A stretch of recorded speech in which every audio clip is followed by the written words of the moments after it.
아는 만큼 보이는 미술 아봉입니다. 네. 네. 오늘은요, 아주 유명한 작가를 소개할 거예요. 아마 다들 한 번쯤은 이 작가의 작품을 보셨을 것 같은데요.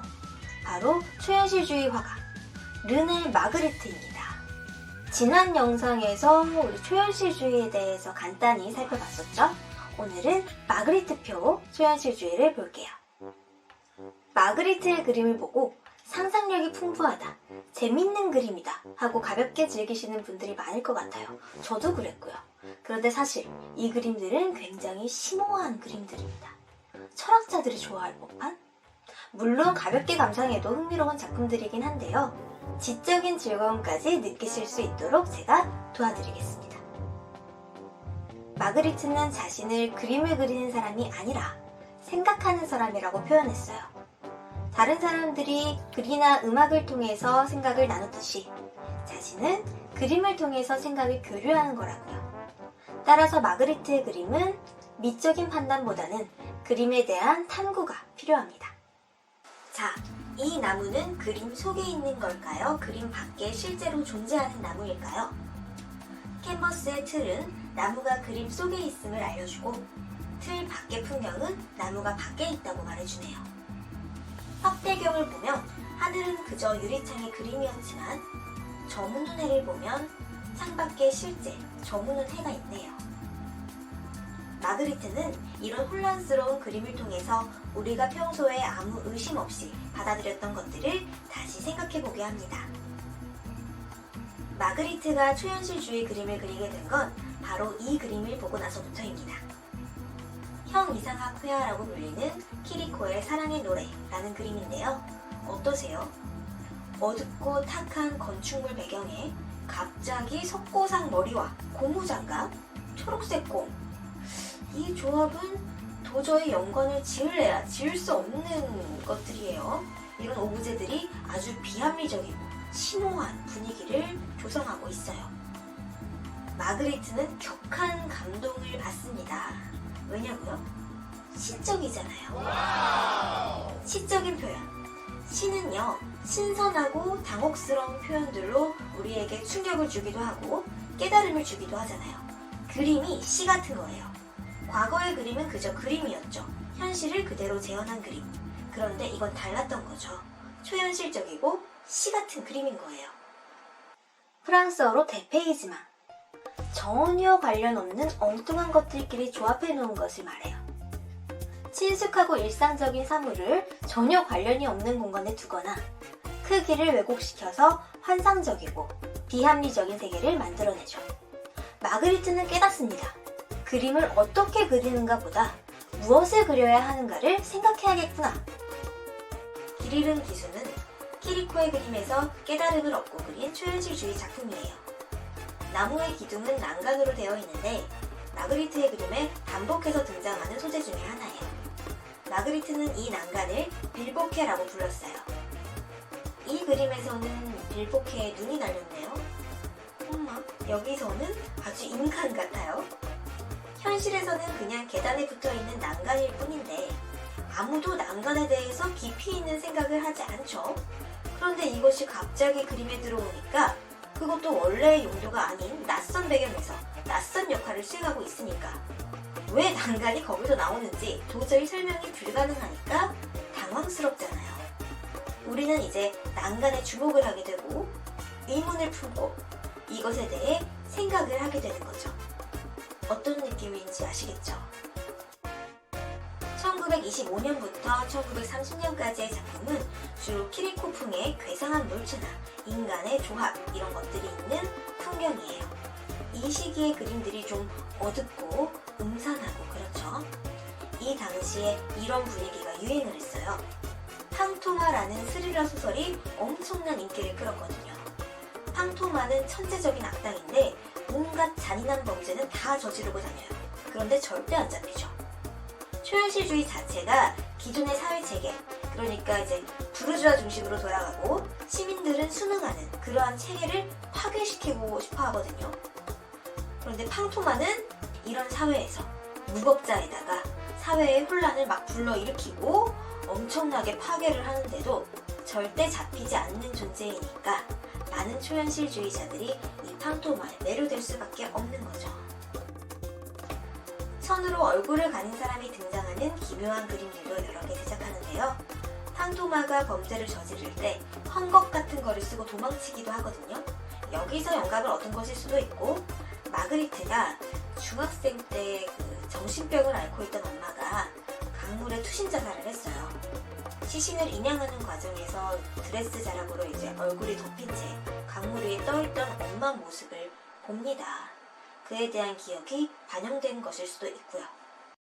자, 마그리트는 이렇게 서로 관련이 없던 오브제를 등장시키고 결합하면서 충격을 주는 그림을 그려왔어요. 그러던 어느 날, 마그리트는 새로운 충격을 경험합니다. 세 장에 새가 들어있었는데 순간적으로 새가 알로 보인 거예요. 이 충격은 새와 알의 연관성, 즉 친화력에서 옵니다. 마그리트는 여기에 딱 꽂힌 거죠. 그리고 이후 작품에서 아주 엄격하게 계획된 오브제의 결합을 보여줍니다. 연관성이 불분명해서 기억에서는 잊혀졌었지만 어느 날 갑자기 연관성이 떠오른 그런 오브제들을 다룹니다. 헤겔의 휴일이라는 작품이에요. 마그리트는 물컵을 그리고 싶었어요. 그런데 어떻게 하면 천재적으로 물컵을 보여줄 수 있을까 고민을 하며 드로잉을 하다가 처음에는 물컵을 그리고 그 위에다가 선을 계속 그으면서 끄적거리다가 그 선들의 형태가 어느 순간 우산처럼 보인 거예요. 아, 우산 이거다. 그림을 완성하고 굉장히 만족스러워해요. 그런데 왜 제목이 헤겔의 휴일이냐? 헤겔은 독일의 천재 철학자죠. 헤겔의 변증법, 정반합, 이거 들어보셨을 거예요. 이 그림에서도 정반합이 보이죠. 물을 담는 컵과 물을 거부하는 우산이 합쳐진 거예요. 마그리트는 헤겔이 이 그림을 보면 마치 휴일을 맞은 것처럼 좋아할 거라고 생각해서 이렇게 제목을 지었대요. 이렇듯 마그리트에게 그림은 그 자체가 목적이 아니라 그려진 오브제가 존재의 영향력을 최대치로 발휘할 수 있게 하는 수단이에요. 마그리트 하면 가장 먼저 떠오르는 그림, 아마 이 그림이 아닐까 싶은데요. 마그리트가 말년에 그린 그림에는 이렇게 중산모를 쓴 남자가 자주 등장해요. 예술가들 좀 다들 독특하잖아요. 유별나잖아요. 근데 마그리트는 이런 예술가들과는 달리 최대한 튀지 않는 삶을 살기 위해 노력했어요. 주목받는 것을 싫어하는 그 특성이 중산모를 쓴 남자의 익명성에 반영되었고요. 후에는 자기 자신으로 여겨집니다.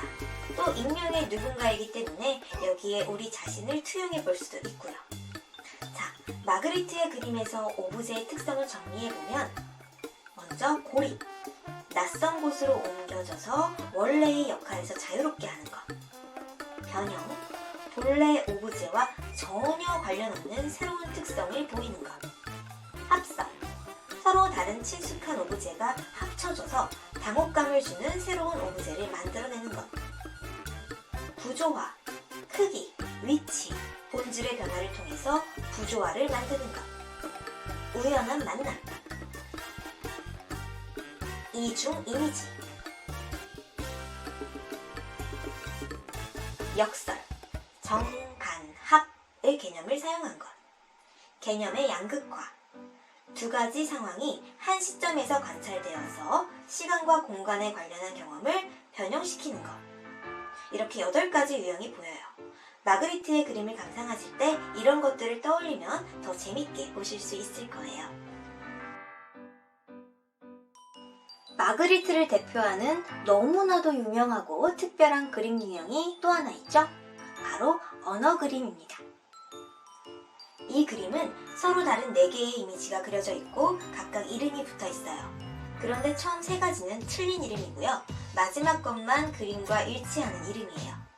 마그리트는 대상을 표현하는 언어의 지나친 간소화를 지적했어요. 사람은 사물을 언급할 때 대개 2가지 방법을 사용해요. 사물의 이름을 사용하거나 닮은 그림을 그리거나. 그런데 사물의 이름, 즉 단어와 그 단어가 뜻하는 사물의 연관관계는 그저 우리가 의미로 정한 약속일 뿐이지 그 사물의 어떠한 특성도 반영하지 못한다는 겁니다. 이 그림이 더 유명하죠? 이게 뭐죠? 파이프죠. 근데 밑에 글씨를 보면 이렇게 쓰여 있어요. 이것은 파이프가 아니다. 그럼 관객들은 응? 하는 거죠. 마그리트는 이건 파이프가 아니라 파이프를 그린 그림이라는 거예요. 화가가 대상을 엄청 사실적으로 묘사했다고 한들 그건 대상의 모방일 뿐이지 그 대상 자체일 수 없다는 것을 보여줍니다. 이 그림들에서는 단어가 이미지를 대신하고 있어요.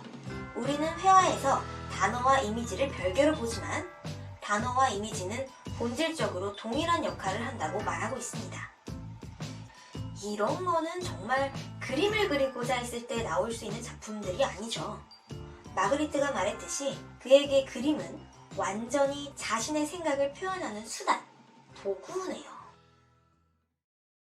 지금까지 마그리트를 대표하는 그림들을 구경해봤는데요. 어떠셨어요? 정말 마그리트는 화가라는 말보다는 철학자라는 말이 더 잘 어울리는 것 같죠. 마그리트는 예술가 팬들도 엄청나게 많았어요. 여러분 잘 아시는 팝아트도 마그리트의 영향을 많이 받았고요. 천재 뮤지션들, 대표적으로 영국의 전설적인 밴드죠. 비틀즈도 자신의 창조적인 음악 세계를 상징하는 로고로 마그리트의 사과를 사용했어요. 발매하는 음반에 사과 프린트는 기본이고요. 애플 레코드라는 음반 회사까지 설립합니다. 아주 광팬이었어요. 이외에도 스틱스, 제프 백, 롤링스톤즈, 잭슨 브라운 등 많은 유명 음악가의 앨범에도 활용되었고요. 영화 매트릭스의 복제된 인간들도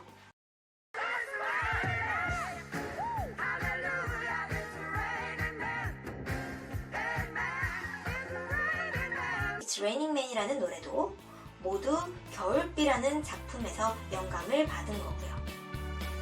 애니메이션 하울의 움직이는 성은 피레네의 성에서 모티브를 얻었습니다.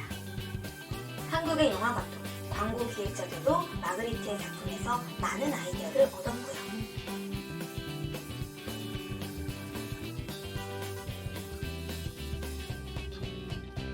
이렇게 마그리트의 그림은 현대 대중문화에서 엄청나게 많은 사랑을 받고 있는데요. 여러분은 그 이유가 뭐라고 생각하세요? 왜 이렇게 많은 사람들이 그의 그림에 열광하는 걸까요? 여러분의 생각을 댓글로 달아주세요. 그럼 우리 댓글에서 만나요. 안녕!